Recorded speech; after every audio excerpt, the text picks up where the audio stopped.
दोस्तों, ग्रह गोचर में प्लैनेट गतिशील रहते हैं। एक तो चार्ट हमको वो मिलता है जो हम जब पैदा हुए तो ग्रह स्थिति क्या थी। वो ग्रह स्थिति हमारे जीवन में आने वाले धन योग और राजयोग उन सब की एक परिभाषा को निर्धारित करती है। लेकिन उसके अलावा भी जब हम पैदा हो जाते हैं तो जो भी दशाएं और ग्रह गोचर उनका ही आपस में जो समन्वय है वो हमारे जीवन की दिशा और दशा तय करता है। दोस्तों, दिशा का और ग्रह गोचर का हमारे जीवन पे बहुत बड़ा एक प्रभाव रहता है। अभी शनि, जिन पे ये वीडियो की सीरीज चल रही है, तीसरा वीडियो है, अंतिम है। अभी शनि काल पुरुष की कुंडली के 11वां यानी इच्छा पूर्ति के घर से, काल पुरुष की कुंडली, अब हर व्यक्ति की कुंडली में शनि वो भाव का अलग अलग हाउसेस में पड़ेंगे 11 नंबर। जैसे टॉरस मेरी राशि है तो मेरे 10th हाउस में थे। मेरे लिए एक अविस्मरणीय पीरियड था, बहुत ही जबरदस्त, क्योंकि 10th हाउस में एक तो योग कारक प्लैनेट। लेकिन इसको, इस घटना को पूरी तरह समझने के लिए यह भी समझना जरूरी है कि राशि से शनि कहाँ जा रहे हैं। हम तो राशि से शनि के बारे में अभी बात कर रहे हैं, लेकिन आपका लगन अलग हो सकता है। क्योंकि जो आज का मेरा वीडियो है उसमें राशि का सबसे ज्यादा योगदान रहेगा, क्योंकि किसका ढैया शुरू हो रहा है, किसकी साढ़े सत्ती शुरू हो रही है, किसकी साढ़े सत्ती का कौन सा छोर पे शनि लेके जा रहा है, वो आज इस वीडियो का चर्चा का विषय रहेगा। लेकिन लोगों के लगन अलग अलग है, तो हमें जो रिजल्ट है ना वो डिफरेंट डिफरेंट प्राप्त होते हैं। अभी मैंने आप सबसे बोला कि बहुत अच्छा था मेरा, क्योंकि 10th हाउस में शनि का गोचर चल रहा था। अब राशि से देखा जाए तो राशि से चौथे घर में यानी वृश्चिक राशि मेरी, तो ढैया भी लगा हुआ था। जाते जाते वो बाईपास सर्जरी करा गया। अब चौथा घर माँ का भी घर होता है, कईयों की माँ के लिए ट्रबल का टाइम था। चौथा घर में वो शश योग भी बना के बैठा था, कईयों की प्रॉपर्टी भी बना गया, क्योंकि चौथे घर का लॉर्ड चौथे घर में, राशि से देखा जाए तो चौथे घर में था। तो बहुत ही मिक्स्ड रिजल्ट है, और इन सब रिजल्ट को समझने के लिए हम उस व्यक्ति की दशा और दिशा को तय करने के लिए कम से कम हम उनको दोनों तरफ से देखने का हमें ज्ञान होना चाहिए। मतलब हमें राशि से भी देखना है, लगन से भी देखना है, और उस व्यक्ति की दशा भी देखनी है। सिर्फ गोचर गोचर से रिजल्ट डिसाइड नहीं होते। जब तक हमें दशा नहीं पता होगी, दशा जिनकी शनि की चल रही होगी, तो उनके लिए तो यह बहुत ही अच्छा हुआ टॉरस लगन के लिए। क्यों? क्योंकि दो शनि 10वें घर में गोचर कर रहे हैं। फिर हमें यह भी ज्ञात करना होता है उस घर के अष्टक वर्ग में कितने बिंदु हैं। जितना ज्यादा पावरफुल होगा वो हाउस, और जितना शनि वहां पे ज्यादा बिंदु लेके बैठा हुआ, उसका एक अलग रिजल्ट रहता है। जी हाँ दोस्तों, मैं सन स्टार एस्ट्रो लर्निंग एकेडमी से गुरमीत सिंह आपका अपने यूट्यूब चैनल में स्वागत करता हूँ, अभिनंदन करता हूँ।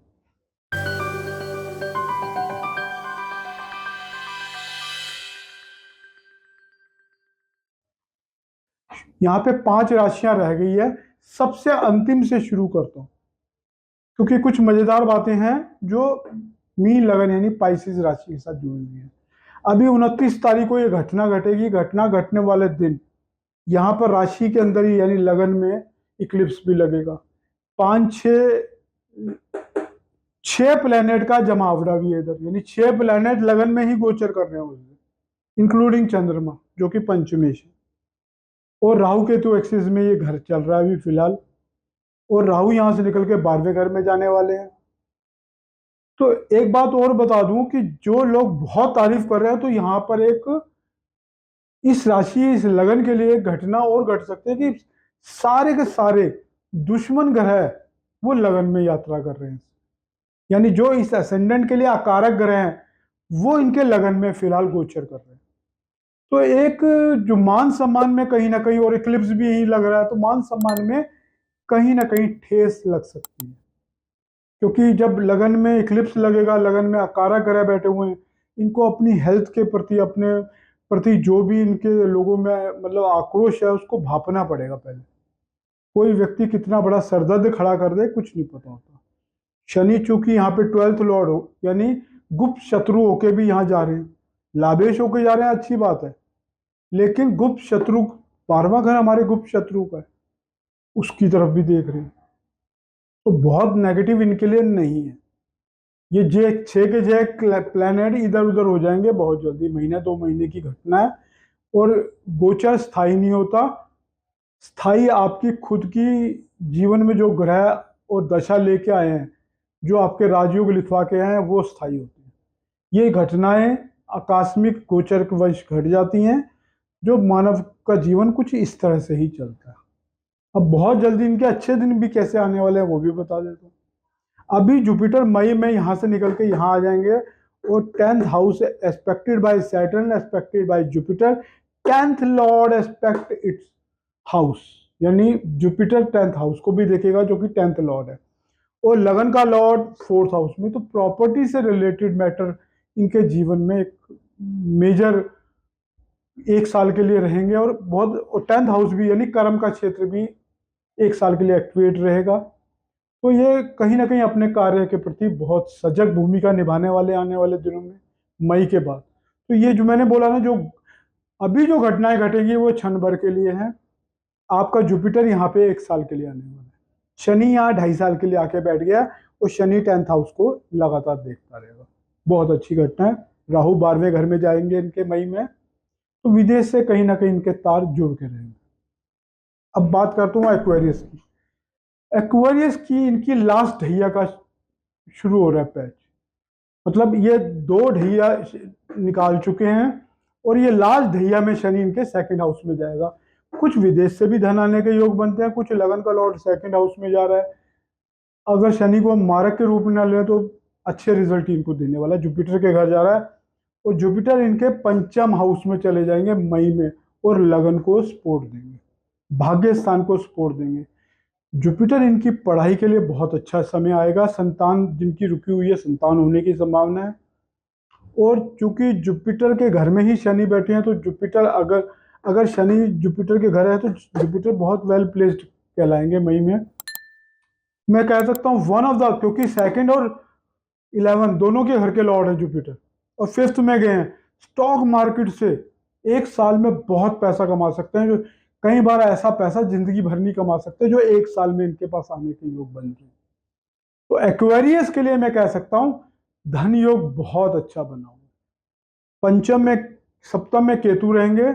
मैरिड लाइफ को लेकर थोड़ा थोड़ा सजग रहें, वहां थोड़े बहुत इश्यूज इनकी लाइफ में जरूर आएंगे, क्योंकि मई में केतु इधर आ जाएंगे। तो केतु मैरिड लाइफ के लिए अच्छी जगह नहीं जा रहे। जिनकी केतु की दशा चल रही है वो ज्यादा ट्रबल में रहेंगे, क्योंकि मैंने बोला ना, दशा का बहुत बड़ा रोल होता है। सैगिटेरियस में आ जाऊं तो सैगिटेरियस में शनि 4th घर में जा रहे हैं, यानी एक ढैया लगने वाली है। जिनकी भी धनु राशि है उनकी एक ढैया लगने वाली है, और शनि यहाँ पे 2nd लॉर्ड होकर 4th में जा रहे हैं। प्रॉपर्टी से धन देंगे, और जो ऑनलाइन इंडस्ट्रीज हैं उनका भी काम चला देंगे। 4th हाउस में आके 10th को देखते हैं। लेकिन एक ढैया कहीं ना कहीं थोड़ा परेशान कर सकता है, लेकिन बहुत लंबी परेशानी नहीं दे सकता। मई में जुपिटर इनके 7th हाउस में आकर लगन को देखेंगे, बेहतरीन टाइम। और अच्छी घटना क्या घट रही है, राहु इनके 3rd हाउस में चले जाएंगे। देखो शनि अभी बहुत अच्छे बैठे थे 3rd हाउस में, अब वो 1.5 साल के लिए शनि यही रहने वाले, राहु इधर ही रहने वाले हैं 3rd हाउस में। 3, 6, 11, 10, 11 में शनि और राहु बहुत अच्छे रिजल्ट। तो एक, अगर शनि की कमी इनको खलने वाली थी तो वो राहु 1.5 साल अगले पूरा करता रहेगा। अच्छा टाइम है, पराक्रम में बने रहेंगे लोग। अब बात करता हूं लियो की। लियो का भी ढैया लगने वाला है। लियो के 8th भाव में जा रहे हैं शनि। इनको अपनी हेल्थ का ध्यान रखना है, जो सबसे मेजर कंसर्न इनके लिए मानूंगा। इनका जुपिटर बहुत अच्छा जा रहा है, इनके लिए भी बड़ा स्टॉक मार्केट से पैसा कमाने का योग है। 8th लॉर्ड भी है, ये भी है, अचानक बहुत बड़ा पैसा दे सकता है। जिनकी संतान नहीं हो रही उनकी संतान हो सकती है। अपनी बुद्धि के बल पे बहुत पैसा कमाएंगे, अचानक बहुत पैसा कमा लेंगे। सो मतलब जिनकी ढैया भी लग रही है ना, उनको भी जन्म पत्री समझनी पड़ेगी। मानसिक चिंता दे सकता है ये ढैया, लेकिन आपके लिए फाइनेंसिस के लिए कुछ चीजों के लिए ये ढैया बहुत अच्छा होने वाला है। और अगर अष्टक वर्ग में जुपिटर जिस घर में जा रहे हैं, शनि जिस घर में जा रहे हैं, उस घर में अच्छे बिंदु हैं, इसका भी आपको बहुत अच्छा फायदा भविष्य में मिल सकता है। अब बात करता हूं एरीज राशि की, जिनके लिए 7.5 पूरे 7.5 साल के लिए शुरू हो रही है। यहाँ तो ढैया और 5 साल और 2.5 साल की बातें हो रही थी, इनकी तो पूरी 7.5 साल की 7.5 लगने जा रही है। इनके 12वें घर में जा रहे हैं, 10th और 11th लॉर्ड होके। इनके कर्म विदेश से जुड़ सकते हैं, इनको लाभ विदेश से आ सकता है, क्योंकि 11वें घर का लॉर्ड 12वें घर में जा रहा है और अपनी तीसरी दृष्टि से सेकंड हाउस को भी देख रहा है। लेकिन इनको अपनी हेल्थ का ध्यान रखना है, अपने मान सम्मान का ध्यान रखना है, क्योंकि 12वें घर में शनि कहीं ना कहीं इनके पद पद में कोई ना कोई हानि पहुंचा सकता है, कुछ इनका स्टेटस छीन सकता है, थोड़ी बहुत कहीं समाज में बेइज्जती भी हो सकती है, कुछ ऐसी बात वाद विवाद वाली बातों में ना पड़े ये लोग।